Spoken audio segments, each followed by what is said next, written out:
I set a place at the dinner table for him, though I doubted he would fill it. Typically, he walked in at 10 after having a meal more lavish than any I could make. He would have eaten at one of a dozen favorite restaurants with one of a dozen potential clients, and would be so talked out when he finally reached our kitchen that he would have little interest in rehashing his day with me.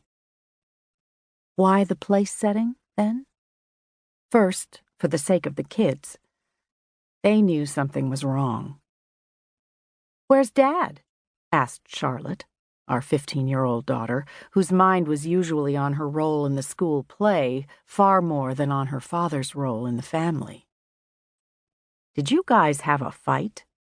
asked 16-year-old Jimmy, the middle child and eternal peacemaker. "Is this fair to you?" asked Sam, who would be off to college in another 9 months and was newly protective of me. I gave them the same kinds of answers I'd been giving for years. That their father was busy and successful, that he wanted to be there with them, and was trying to see his way clear to do it, and that, no, there'd been no fight. And there hadn't. Rick and I didn't fight. We talked. Sometimes we disagreed. In this instance, though, I'd done the unthinkable. In the reasonable voice that we used, even in disagreements, I had issued an ultimatum. It happened last night. He and I hadn't talked since. We had shared a bed, shared a bathroom, shared the kitchen at breakfast time, but we hadn't talked, not this morning nor at any other time today. I had no idea where he stood.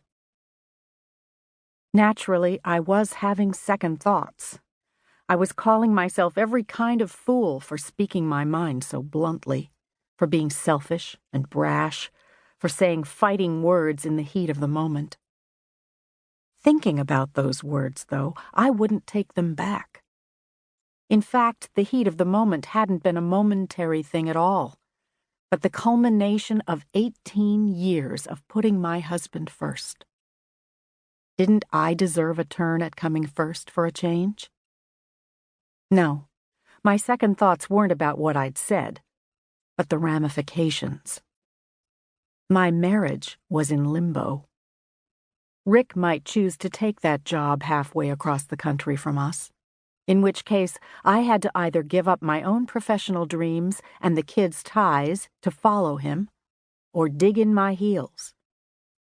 If I dug in my heels, and he chose to leave, my marriage might be over.